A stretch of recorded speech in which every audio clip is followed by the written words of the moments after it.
Bueno, una vez que hemos hecho este acercamiento al libro histórico en la mentalidad de la Biblia de los 70 y al libro de los escritos, diríamos que pertenece a la Biblia hebrea, ahora vamos a retomar el pensamiento que veníamos trayendo en el caso de Josué, de Jueces, y ahora nos vamos a situar en en los libros de Samuel.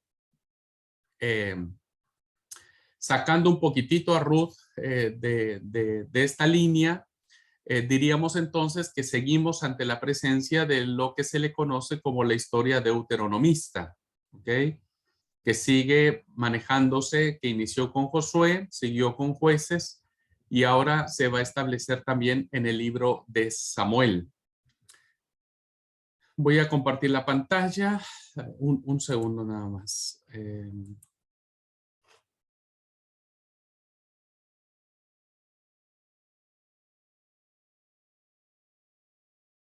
Okay, está. Bueno, voy a compartir la pantalla.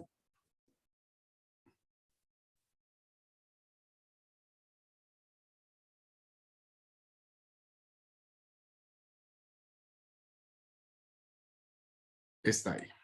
Bien, ahora sí, nos situamos entonces en esta continuación de la historia deuteronomista y nos vamos a situar de manera muy general. En esta clase solamente hablaré del primer libro de Samuel y en la segunda estaríamos abarcando el segundo libro de Samuel, que debemos saber que en la Biblia hebrea era un solo libro. El libro de Samuel no era primero Samuel, segundo de Samuel, sino era un solo libro, el libro de Samuel. La división de los libros, ¿no? Ahora, como los denominamos, primer libro de Samuel y segundo libro de Samuel, viene bajo la versión griega de la Septuaginta, donde ustedes recordarán en la clase que tuvimos de historia de la Biblia y sus traducciones, vimos que estos cuatro libros que ahora nosotros tenemos, que es primero de Samuel, segundo de Samuel, primero de los reyes, segundo de los reyes, se le conocía como el nombre del libro de los reinos o de los cuatro reinos. Entonces, en la versión griega, al primer libro de Samuel se le conocía como el primero de reinos.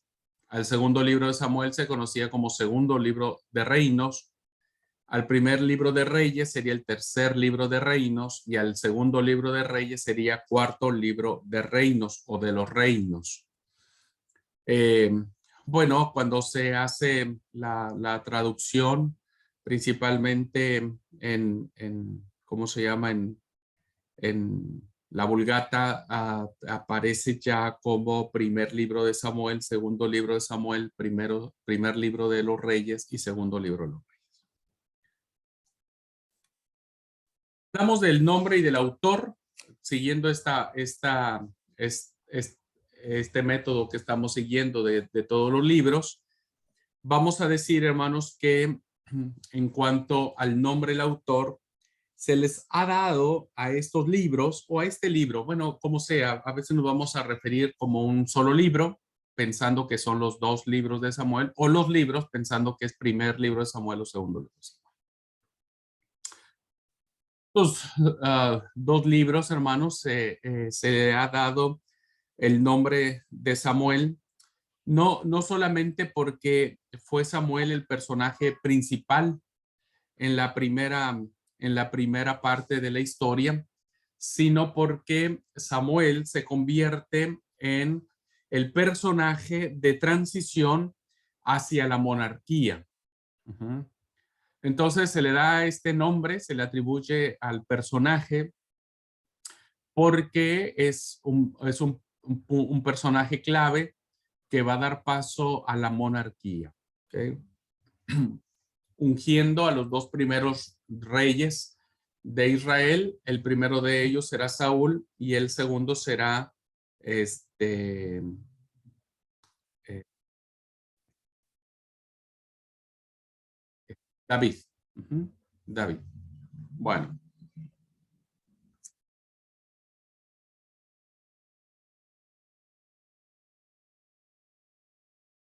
El primer libro de Samuel, capítulo 25.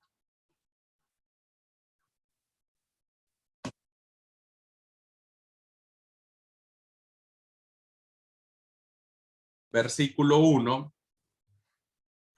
nos dice la importancia o nos deja entrever la impronta que tuvo Samuel en el colectivo del pueblo, porque el primer libro de Samuel, capítulo 25, narra su muerte y dice, murió Samuel y se juntó todo Israel y lo lloraron y lo sepultaron en su casa de Ramá. Evidentemente, la influencia que tiene Samuel fue una influencia muy fuerte, muy poderosa en el pueblo, ¿no? Que cuando muere, todo el pueblo le llora, es sepultado y entonces entendemos que la influencia de Samuel va a continuar en la vida del rey David, a quien Samuel lo había ungido como rey.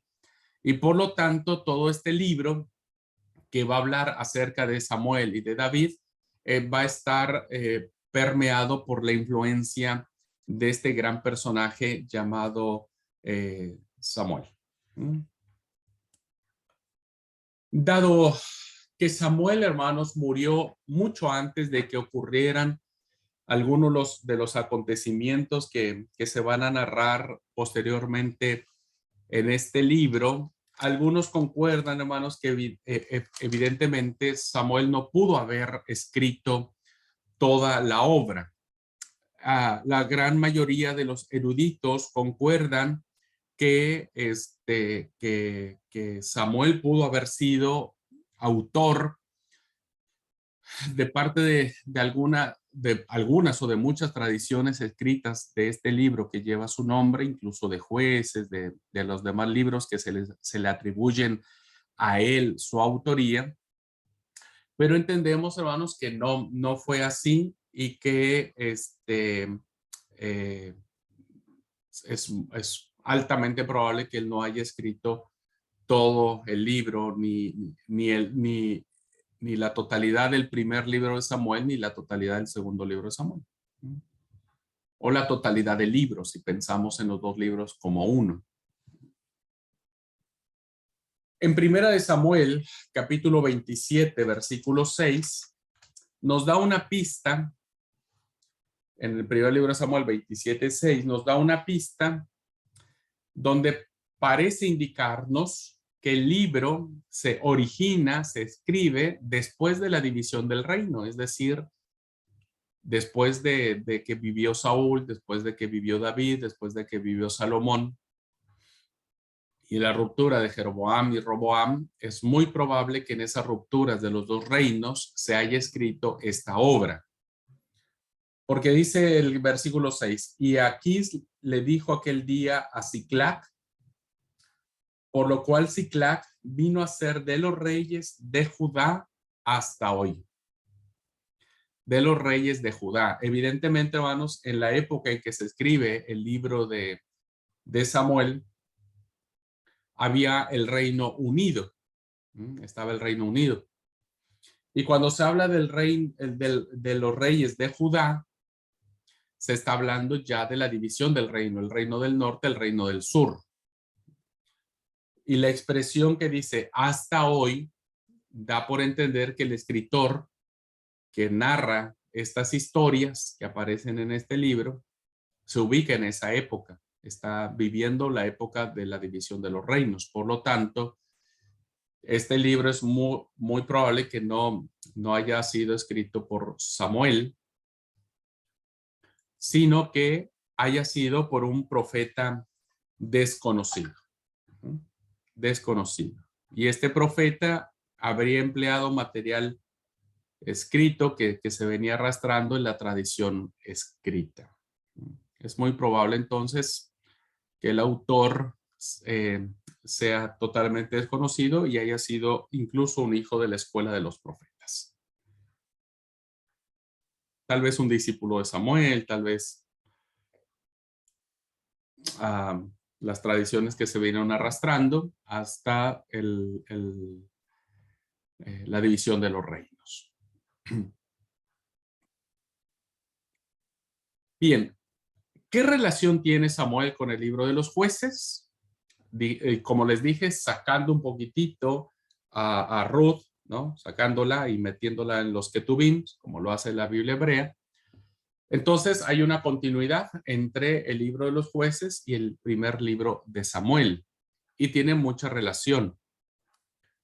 Primero porque es un tiempo crucial, es un tiempo de profundos cambios, de profundas transformaciones. Y la primera parte del primer libro de Samuel nos cuenta la historia de dos personajes muy importantes, que era el personaje de Elí y el personaje de Samuel. Ambos eran considerados como los últimos jueces, diríamos, ¿no? Elí es el precursor de Samuel. Acuérdense que Samuel estaba en el templo bajo el cuidado de Elí. Elí muere en condiciones lamentables, ¿no? Y Samuel toma el lugar del último juez como último juez. Samuel, hermanos, tiene tres funciones, por eso es un personaje sumamente interesante para la literatura hebrea. Tiene la función de ser juez, que vendría siendo el último juez que encontramos en funciones, diríamos. Tendrá la función de sacerdote, porque él ministrará en el templo de Silo, como lo hizo desde pequeñito, ¿no? Ahí ministrará Samuel, y tendrá funciones de profeta, ¿ok? También ejercerá el profetismo, y por lo tanto estas tres funciones serán muy, muy importantes para él. Él entonces se convierte en una figura que va a hacer en este tiempo crucial de transición el cambio de la teocracia, que se ubicaba en la época de los jueces, ya lo expliqué anteriormente, ahora a la monarquía. Perdón, ¿puedes repetir las tres funciones? Sí, era juez, era el último de los jueces, era sacerdote, porque ministraba en el templo de Silo, y también va a tener funciones proféticas. Samuel. Entonces era juez, sacerdote y profeta. Entonces se trata, hermanos, de una figura, ¿no? Que va a jugar un papel fundamental a este pedido que le hace el pueblo. Aunque Israel era una confederación de tribus que se vinculaban en términos generales, diríamos, en la fe que tenían en Yahvé, a menudo les faltaba esta unidad, ¿no? Esta unidad que los debilitaba y los ponía a merced de las naciones que los rodeaban y que finalmente terminaban conquistándolos. Al estar esparcidos todos por la tierra de Palestina, ¿no es cierto?, no estaban unidos, mucho menos preparados para pelear. Y este individualismo que tenía cada tribu que desarrolló, aunado a su separación geográfica, algunos estaban en el norte, otros en el centro, otros en el sur, hizo que no tuviesen las fuerzas, la estrategia, ni las armas suficientes para resistir las invasiones que tenían respecto de los enemigos que los rodeaban. Por lo tanto, la amenaza constante que había sobre Israel, sobre estas tribus que se habían asentado en la tierra de Palestina, era real y los hacía sumamente vulnerables. Esto nos coloca, hermanos, que en el libro de los jueces nos revela el caos político, social, moral y religioso que había en esa época. Ya lo expliqué a la saciedad, ¿no? Y que el libro de los jueces terminará con la guerra civil que aparece por el apéndice el segundo apéndice, que tiene que ver con la historia de la concubina del levita. Entonces, Jueces, hermanos, va a terminar así. Las últimas palabras del libro de los Jueces en el capítulo 21, versículo 25, con eso termina, con eso se cierra El libro de los jueces dice, en aquellos días no había rey en Israel. Cada uno hacía lo que bien le parecía. Cada uno hacía lo que bien le parecía. Entonces, este final trágico con lo que termina el libro de los jueces va a ser producto de que en el libro de Samuel se establezca la monarquía como una forma de poder poner paz, de poder poner tranquilidad. Entonces, en el capítulo 8 del primer libro de Samuel se narrará la forma en que van a funcionar. Samuel pondrá a sus hijos como jueces, pero los hijos les saldrán fallados.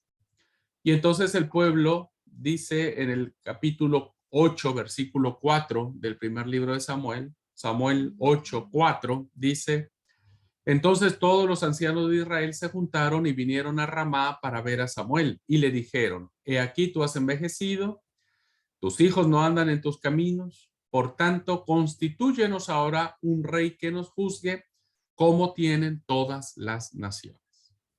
Entonces habrá este cambio importante, hermanos, de la teocracia a la monarquía.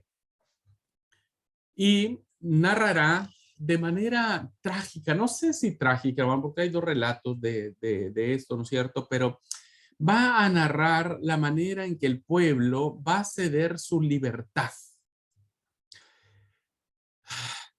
En términos de Montesquieu, el gran promulgador Juan Jacobo Rousseau, el gran promulgador del contrato social, el contrato social de Rousseau dirá que cada individuo cede parte de su libertad para otorgársela al gobierno y entonces el gobierno se apropia de esa parte de la libertad que los individuos ceden para el propósito de sus fines. Bueno, lo mismo sucede acá. El pueblo necesitan ceder o renunciar a su libertad. Libertad que estaba pues muy defendida por parte de cada tribu. Cada tribu hacía lo que se le antojaba o se le placía. Entonces, tenían que renunciar a esa libertad para que en aras de que ya no puedan seguir siendo más conquistados, una persona, una unidad política, pudiese gobernarlos. Samuel trata de disuadirlos diciéndolos, miren, ustedes van a perder su libertad, miren que el rey va a necesitar un ejército y el ejército lo va a tomar de sus hijos. O sea, un rey sin ejército no es rey. El rey para alimentar al ejército va a necesitar plata. ¿Y de dónde creen que va a sacar la plata el rey? Pues de ustedes. Va a tener que poner impuestos. El rey va a tener que poner tributo para que ustedes paguen. Entonces el rey va a tener que sacar plata para mantenerse él, mantener sus lujos, mantener el palacio, mantener todos los funcionarios de la corte y además, algo muy importante, mantener el ejército. Y el ejército necesita comer bien, descansar bien y las armas necesarias. Sin embargo, el pueblo dijo, no nos importa, damos nuestros hijos, damos plata, le hacemos lo que sea, pero nosotros queremos un rey. Eso será parte importante del libro de Samuel. En el segundo libro de Samuel, que lo vamos a ver en la siguiente clase, David va a extender el dominio sobre naciones vecinas. David será un gran conquistador y expandirá sus dominios. Sobre todo en el Medio Oriente. Bien, como propósito del libro de Samuel diríamos lo siguiente, hermanos. Primero, no es difícil saberlo, es relatar el establecimiento de la monarquía, ya establecida claramente en la persona de Saúl, principalmente, después de David, y va a narrar la historia de estos personajes, Samuel, Saúl, David. El libro tendrá otro propósito más, que es muy importante. Desde el punto de vista profético, se va a presentar la historia de la nación para demostrar que la infidelidad siempre ha tenido consecuencias. Siempre ha tenido consecuencias. La desobediencia era castigada, más la obediencia era bendecida. y vamos a ver cómo en los actuares de los reyes, Dios siempre siguió castigando la infidelidad de estos. Siempre siguió castigándolo. Entonces, va a demostrar que Dios no ha apartado su historia deuteronomista que aparece en el Deuteronomio diciendo: si siguieres la voz de Jehová y guardares sus mandamientos y pusieres por obra sus estatutos y decretos que te promulgo, te decreto hoy, todas estas bendiciones te alcanzarán. Pero si no lo haces, estas maldiciones te alcanzarán. Eso nosotros lo miramos, hermanos, en el libro de Samuel. Nadie entonces, nadie, absolutamente nadie, dice el libro, va a quedar impune al castigo divino si transgrede la ley. Sea el pueblo, sea el sumo sacerdote o sea el mismo rey. Por eso cuando Natán se acerca a David y le dice, tú eres ese hombre, ¿no? Entonces está manifestando que nadie puede estar por encima de la justicia de Dios y de los propósitos divinos. Por eso el versículo clave para entender la historia de Samuel, hermanos, está en el capítulo 2, versículo 30. Ese es el versículo clave para entender el mensaje del Señor. Dice Samuel 2:30. Por tanto, Jehová, el Dios de Israel, dice: yo había dicho que tu casa y la casa de tu padre andarían delante de mí perpetuamente. Mas ahora ha dicho Jehová, nunca yo tal haga, porque yo honraré, fíjense, porque yo honraré a los que me honraren y los que me desprecian serán tenidos en poco. Eso es realmente, ese es el mensaje que Dios lo hace a través de Elí, ¿no es cierto? Y que narra con mucha claridad cuál es el sentido de que Dios sigue diciendo, si tú haces lo correcto, las bendiciones te alcanzarán y si no, tendrás tenido en poco. Y eso lo vamos a ver más adelante.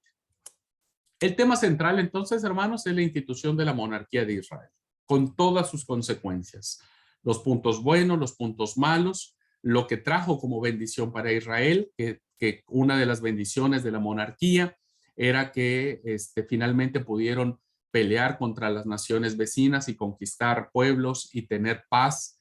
El poderío de David se hizo conocido y temido por todos los pueblos. Fue una de las grandes ventajas que tuvo la monarquía. Y las grandes desventajas de la monarquía, hermanos, es que en la medida en que se iba haciendo más poderoso el rey, pues más se corrompían las instituciones. A tal grado que, como vamos a ver en los libros de los reyes, vamos a ver todos los reyes corruptos que hubo en Israel, tanto en el reino del norte como en el reino del sur. Entre más poderosos eran, pues más ambiciosos se convertían, más plata querían, más pecado cometían delante del Señor. Y finalmente el pueblo algún día se quejó de que el rey era malo, era perverso, pero Dios dijo, bueno, ustedes lo quisieron así y así será. Estos libros, hermanos, que estaremos viéndolo de manera constante en la siguiente clase, tendrá que ver con el tema de los reyes. Y finalmente hay tres grandes narraciones, hermanos, que tienen que ver con el periodo de Saúl, que es del 1030 al 1010. Solamente las voy a mencionar como para que veamos tres grandes narraciones que aparecen. La primera es la historia de Ana, que está ubicada entre el capítulo 1 y el capítulo 4 en términos generales, ¿no? La historia de Ana. Y nosotros podemos mirar en esta época, hacia el 1050 antes de Cristo, a una civilización muy avanzada, un pueblo muy importante, muy guerrero, los tipos que eran los filisteos.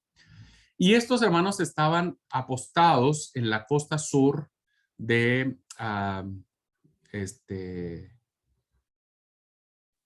¿cómo se llama el mar este? Se me fue. Donde yo les decía que ahora está la Franja de Gaza. Era el lugar donde antiguamente se asentaron los filisteos.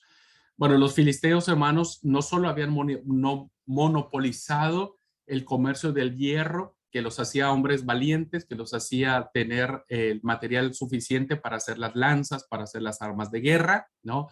lo habían monopolizado, por eso se hicieron un pueblo muy poderoso.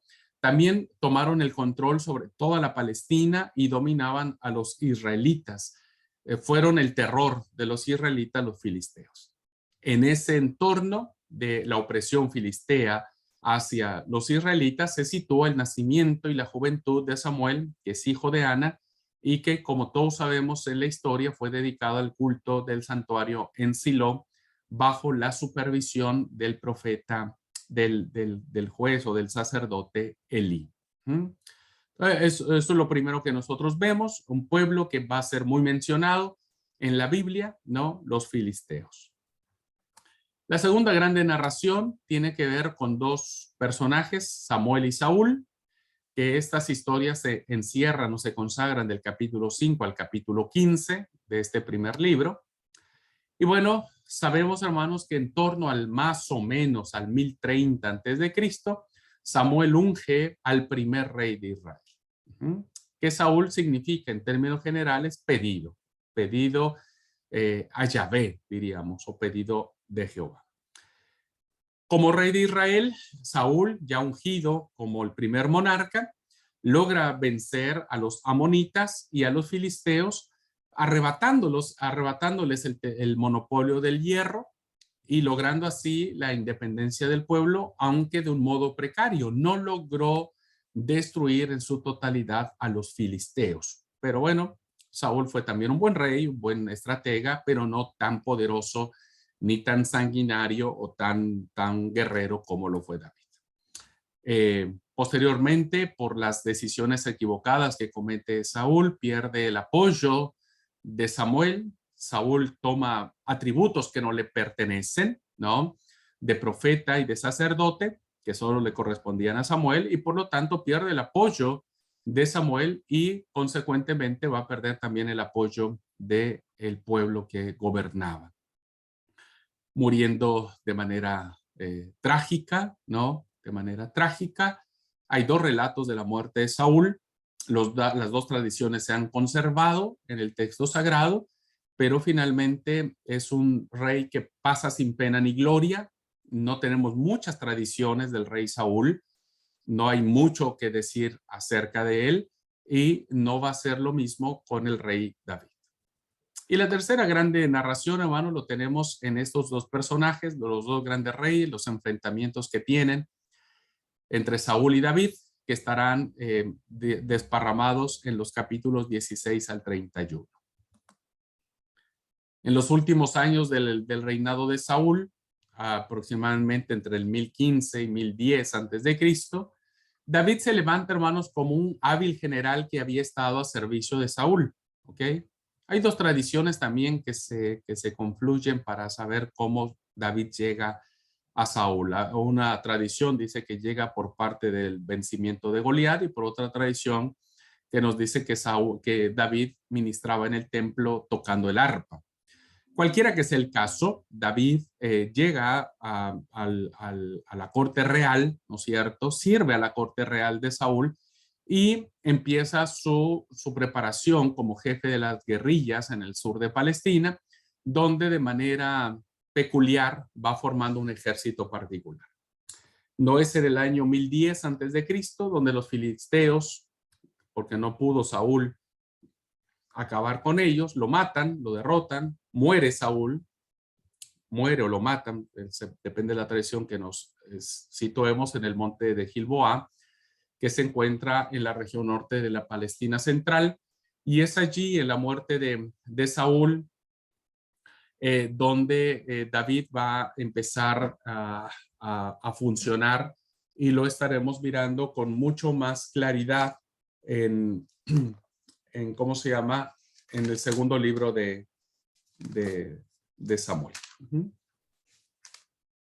Y es así, hermanos, como nosotros vamos a terminar el primer libro de Samuel con la muerte de Saúl y de sus hijos, una tradición, y la siguiente tradición es la que aparece en el segundo libro de Samuel.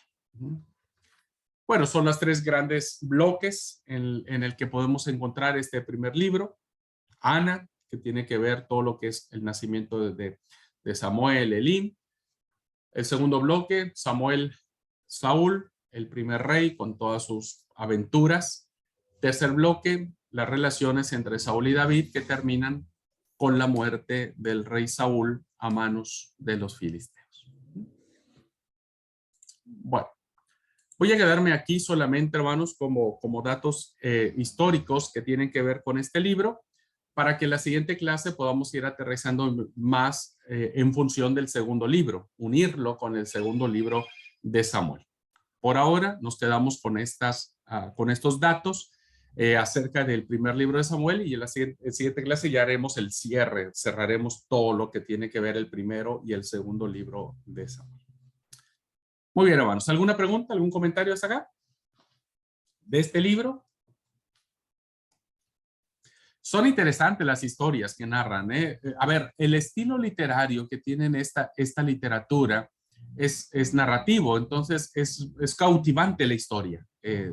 Una historia nos lleva a la otra, entonces no es nada aburrida esta literatura. Así es que les recomiendo que en algún momento, si tienen tiempo entre contestar las preguntas de su clase de plantación de iglesias y su vida actual, lean el libro también el libro de Samuel. Seguramente será lindo. Pero a ver, hemos leído algunas historias, ¿no? De manera salpicada, pero estaría bueno leerlo en conjunto para ver y sacar el mejor propósito. Ahora yo no lo hice, hoy solamente di datos nada más del libro.